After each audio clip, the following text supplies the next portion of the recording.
So what's up? We are back again. We are back again with yet another new video. Today we are going to be talking about a crossover. So we've so far dealt with the mixers, the equalizers.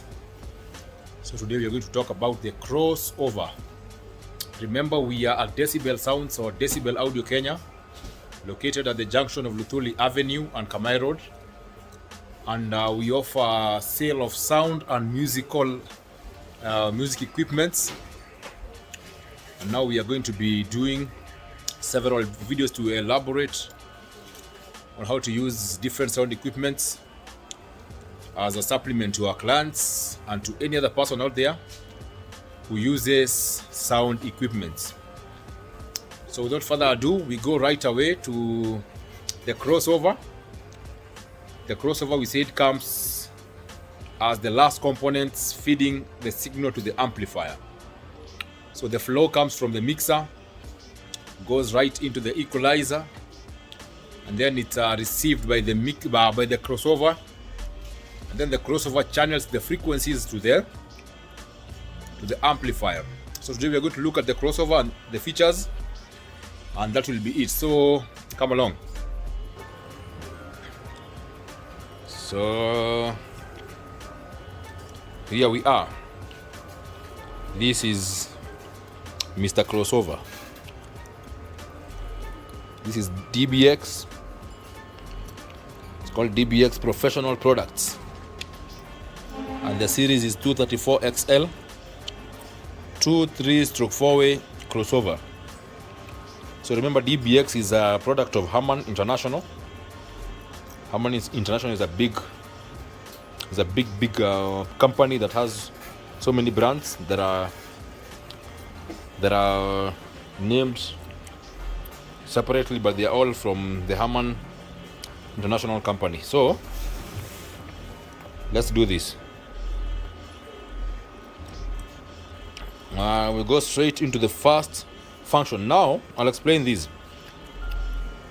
This is a crossover and it has two channels. It has the first channel and it has a second channel. So it has two channels. This channel number 1 and channel number 2. Remember, we said after the signal comes out of the equalizer, which is right behind there, you feed it into a crossover if you have a crossover. So when the signal comes out of the equalizer, it comes as an output. So you feed the signal from the equalizer into the crossover. So since the equalizer had two channels as well, channel number 1 and channel number 2, it's the same case to the crossover. It has channel number 1 and channel number 2. So output, input into each channels. Now, what does a crossover do? A crossover filters frequencies and separates frequencies. And remember, when you are talking about frequencies, we are talking about the high, the mid, and the low. So it separates and filters those frequencies and directs them as individual frequencies to the amplifier. So assuming you have 3 amplifiers like these ones, you want one amplifier to give you sub speakers or to serve the sub speakers, another one to feed the mid speakers, another one to feed the monitor speakers. If you have 3 of them and you want one for mid, one for low, and probably one for monitor, the crossover can channel all your frequencies to independent amplifiers that will serve the speakers. Okay? So the work of the crossover is to filter the frequency and to send the frequency individually as they are. That's the high, mid, and the low. That means if you have a mid speaker like this one that is receiving signal from the amplifier, assuming that is a mid, we are using that amplifier to feed the mid speakers. From the crossover, you can be able to control the signals that are coming into this speaker so that we can only get the high and the mid frequency alone, minus the low frequencies. If you are going to use the sub speakers, which look like these ones, we can be able to filter the frequencies from the crossover specifically to give us low outputs, or the bass outputs specifically coming into the sub speakers. So that means you'll not be able to hear any mid or any high. But usually the bass speakers don't have tweeters which produce the high frequencies. But if you are not careful, if you don't have a crossover, you'll end up having mid frequencies in your bass and low frequencies in your bass, which will not sound good.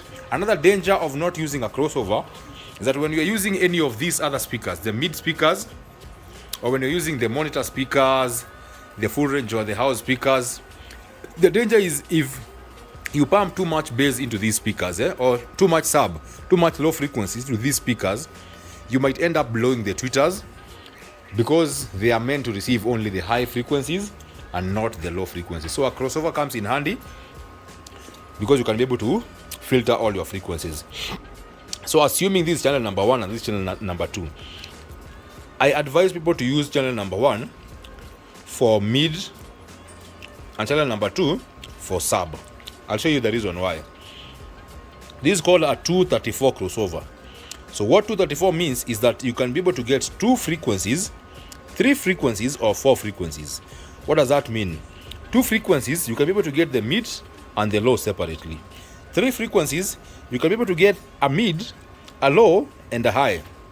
4 frequency means you can be able to get a high frequency, a high mid frequency, a low mid frequency, and a low frequency. So whatever we have done, we've not changed the number of frequencies. We still have 3. We still have high, mid, and low. But now we have manipulated the mid frequency to give us low mid and to give us high mid. So low mid means it's an element of a bit of low and a bit of mid. High mid means a bit of high and a bit of high and a bit of mid. I have students here who are not listening. They're here. Okay, so that's the high mid and the low mid. So I advise people to use, if you're using full range speakers, or if you're using these big speakers, they tend to have some little bit of low frequencies that are very sweet. That's the low mid frequencies. They sound so good when they come from the low mid frequency. But if you're using small speakers, let's say you have these 10-inch speakers, sometimes even you have horn speakers, or you have mid speakers that you want to place on top of your full range speakers, now you can go for the high mid. I'll show you. So this is how we are going to do it. This is the first input over here, controlling channel number 1. This is another input controlling channel number 2. So this knob will call the shot for all these knobs that are in channel number 1. Okay, so it will control everything that is in channel number 1. If we put it off, this one this one is not cooperating, so let me use this. If you put this one off, it will control all these knobs that are on this side, so nothing will work. So you have to call the shot, so you have to control the input from this knob. Okay, so that is for knob number 1, which is the input knob. Then knob number 2 is called the low mid. So low mid will control your full range speakers or your mid speakers that has a bit of low and has a bit of mid. Okay, so this is what I want you to notice. When you bring this knob anti-clockwise like this, like that, you are moving towards the low frequency more than the mid frequency. If you go clockwise, if you turn the knob clockwise, you are doing more mid than low. So this way you use your musical and your sound ears to listen to exactly what is comfortable to your going into your speakers.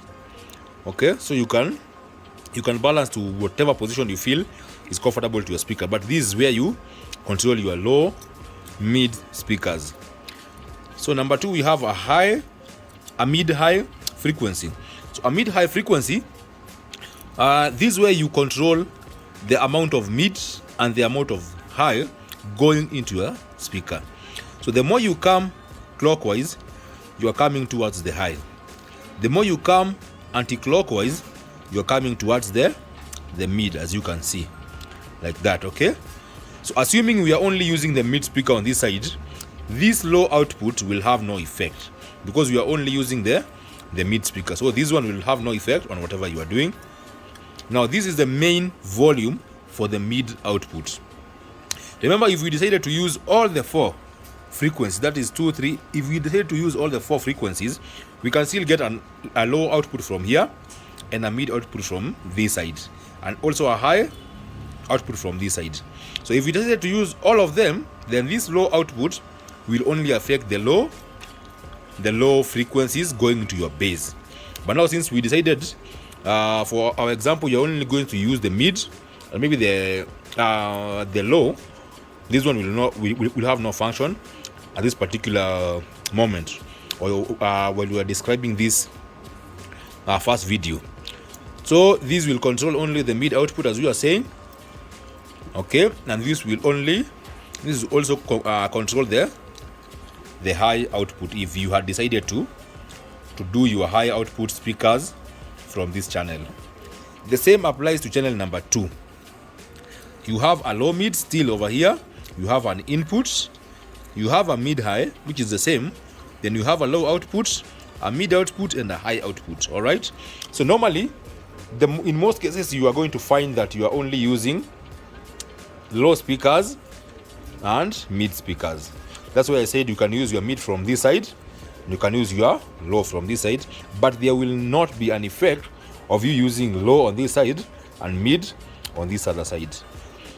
So that is it with the crossover. These are the functionalities. I'll show you more in video number 2. I'll show you what these knobs do. But before I finish this video, let me show you where the signals were coming out from. So remember, we've turned it the other way around. So look here, we have a high frequency. As we had said, you can chuck an output from here going into your amplifier that is feeding your high frequency. Now, assuming you have tweeters separately, you have a high mid. This is where you can use your horn speakers, your mid-range speakers that has nothing to do with low frequencies, just the high and the mid. This is the low. Okay, this is the sub, so you can also do sub from this side. This is your input coming from the equalizer. Then we jump into this other side. This is another high output. Okay, these are low mid output. So if you notice why I was insisting on using channel number 1 for mid, it's because you can be able to have it as low mid. On this other side, it's called the high mid. So this signal will sound different from this. You can be able to have mids on this side and a bit of low. This one you can only be able to have highs and a bit of mid.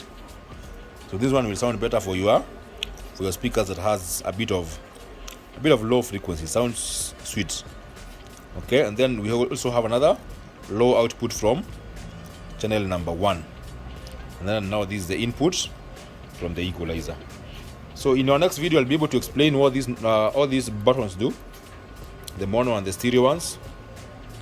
Okay, I'll be able to explain all this. So watch out for the next video for the crossovers. That is it, guys. Tell your friends to subscribe to this channel. We are doing free training on sound because we care about you, because this is decibel, because we lead and others follow. What do you think, guys? What do you think, Mr. Maina? Thank you for subscribing today. Yeah. We welcome you to the next video. This is free learning. Yeah. And it will go along in helping you how to adjust your sound systems to look professional. Exactly. Thank you. Nimeambia tu kwaheri. Mbia kwaheri tu hivi tu. Bye bye. Thank you for watching. Nimble is saying thank you and he's saying goodbye. Yeah.